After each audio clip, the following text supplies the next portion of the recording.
and welcome to my book journey. Today I have my January prompt recommendations video for you. So this is prompt recommendations for my Journey Through Time historical fiction reading challenge for 2026. And for the month of January, my prompt is read a book that is set in biblical times or an ancient era.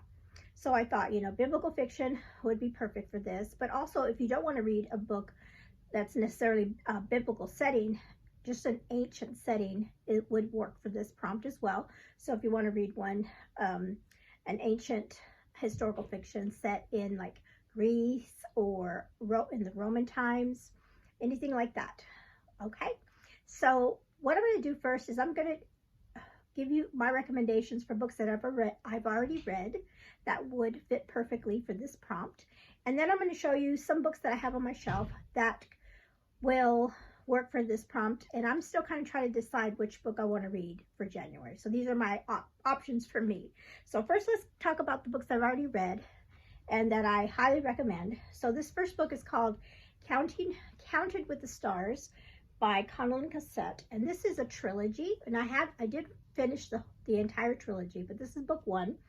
And so this is set in the time of Moses, when Moses goes to Egypt to set the Israelites free from the Pharaoh.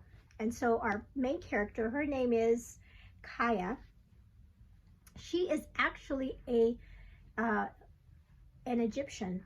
So I thought this was a really fascinating story because you saw everything that happened with Moses, with like all the plagues and things that came upon Egypt. You saw those from an Egyptian's perspective and her story, and how she encounters a Hebrew slave that befriends her, and then she ends up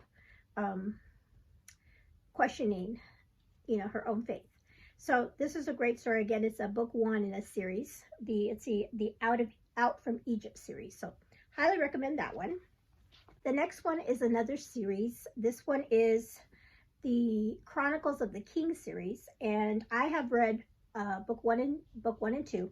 This is book one. It's from Lynn Austin. It's called Gods and Kings, and this is set now further on. So we had the Egypt story, and then now moving forward in biblical time, and this is when King Ahaz is on the throne, and then Hezekiah is a small child.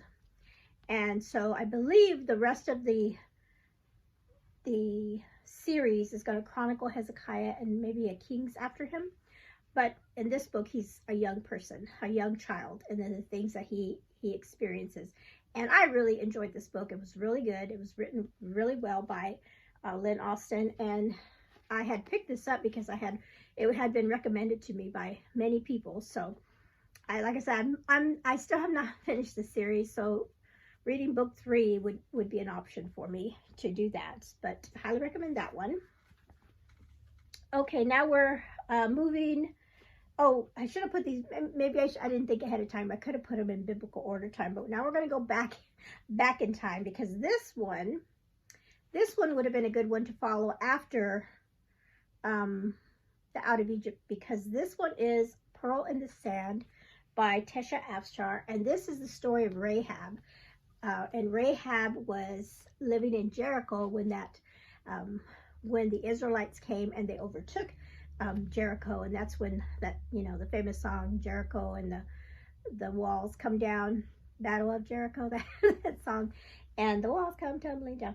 Yes, so that's her story, where she was living in Jericho, and then the Israelites come and they're like spying on the land there in Jericho, and then what God ultimately does take that. But it's her perspective, Rahab's perspective, and it kind of gives a little, of course all these are fiction, but they have, biblical characters in them. So this just gives you a perspective of what may have been Rahab's life, like her background, how she got to Jericho and everything. I really enjoyed this one. And this was my first book by Tesha Afshar, and I really, really enjoyed that one. Okay, so moving, another one that I read by Tasha Afshar. I'll go ahead and say, put it up here because I don't have it. I did have it, but then I ended up gifting it to somebody. So that one is called The Land of Silence. And that one, it was really good too. It was about the woman that lived during Jesus' time. And she was the woman that is described in the Bible as the woman that had an issue of blood, meaning that she had a health problem back in that time, that she was constantly bleeding, and I think for like years and years, and she had gone to different medical doctors and trying to be healed from it, and she had no healing. And in the Bible, there's a verse that talks that reads that she had faith in Jesus, and she went up and like touched the hem of his robe, and then Jesus healed her. So the Land of Silence, of course, is all again, it's all fiction. It's just a perspective of what maybe that woman's life. They give her a story, because in the Bible we don't have that. All we know is what her illness was and how she had faith in God, but we don't know anything about her background or anything like that. So Tasha Afshar gives her a background and gives her a story, and it's a really good, heartbreaking story, and I really enjoyed that one. So that would be a good one to read as well. And then this one is this book is by Francine Rivers, and this is a bind up of several stories and they're like little short novellas of the women that are in the lineage of Jesus. In I believe it's the Gospel of Matthew that talks about Jesus' lineage, and the mention of the women. The women are Tamar, Rahab, which was in that one book, Ruth, Bathsheba, and Mary. So this book gives us stories of those women that were in the lineage of God, lineage of Jesus. So that is a great one. I haven't read every single one of these novellas. I read Ruth. I think I've read Ruth and Tamar, but I haven't read the rest of them. So this one would be a good one to read as well. Okay, so now I'm going to talk about the ones on my shelf that I have not read, that I could possibly read for it. Like I said, I haven't made my decision yet what I want to read for this prompt. This one is by Mesa Andrews, and this one's called Love's Sacred Song. And this one is about young King Solomon and his life. And this one's kind of a chunker, though, a little bit of a chunker. Let's see, how many pages is this one? 400, oh, wait, let's see. 400 pages, over 400 pages. 438. So it's quite a long one. But I've heard that her books are really good. And so it says, wisdom came as God's gift, but sacred love was forged through passion's fire. Standing in the shadow of his famous father, yes, King David, young King Solomon wavers between fear and bravado, longing for a love that is true and pure, a love that can be his cornerstone. So Solomon has an interesting story. I mean, the main thing we know about King Solomon, or one of the main things, is that he had wisdom, because that was the one thing he asked of God, and he asked for wisdom, and God gave it to him. And he was supposedly the wisest man because God gave him that wisdom. But he also had other issues in his life. So this would be an interesting one to read. Again, I could dive back into Lynn Austin's series, which I need to do. And this one is, the third book is called The Strength of His Hand. And it is we're still talking about the life of Hezekiah. So that would be a good one for me to continue reading. This one is a new one, so it'd be a new series for me to start, but I've been wanting to read this for a long time. This is by the same author that wrote Out of Egypt, Connellan Cassette, and this is another trilogy. This is, or maybe there's 4 books. Cities of Refuge. Book 1 is called A Light on a Hill, and I can tell you, I'm kind of leaning towards this one. This one has to do with so I think these are like her characters are mostly non-biblical characters, just set in a biblical setting, and there could be other, like in the Out of Egypt series, there was like people like Moses that were actually in the Bible, but their main characters are fictional. So this is the same with this one. And so this is set in the time of Jericho when they leave so this is like a continuation series from the Out of Egypt series. So they're left the desert and now they're in the promised land, I believe. So that is what this one is like. So I'm kind of leaning toward this one. And look at this beautiful cover. Just love it. So there's that. I do have, and these next two are like New Testament kind of biblical settings. This first one's called The Hidden Flame. And this is by Davis Bunn and Jeanette Oak. This is the older book. This is actually a book too, but I think I could read it out of order. And this is from the Acts of Faith series, and this has to do with first century Judea and the followers. So these are Christians and living in Jerusalem and Rome, and so that would be a really good one to read too. So there's that one. And then the last one I have here is a classic. This book was written in 1942 or published in 1942, and it's called The Robe by Lloyd C. Douglas. And when I was reading about what it is this is another one that sounds really interesting. This is also on my my list for classics, possible classics to read too for the year.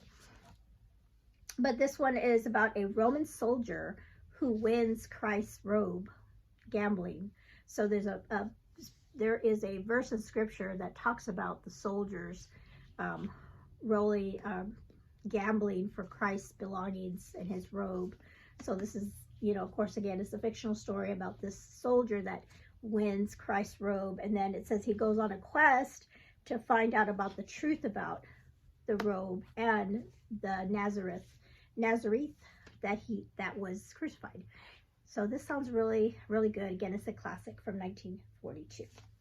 So those are the options that I have for myself and some recommendations for you for the first prompt for January. For my history, I cannot talk. Let's start over. So those are all the recommendations and books that I have for you for the January prompt of biblical setting for the reading challenge.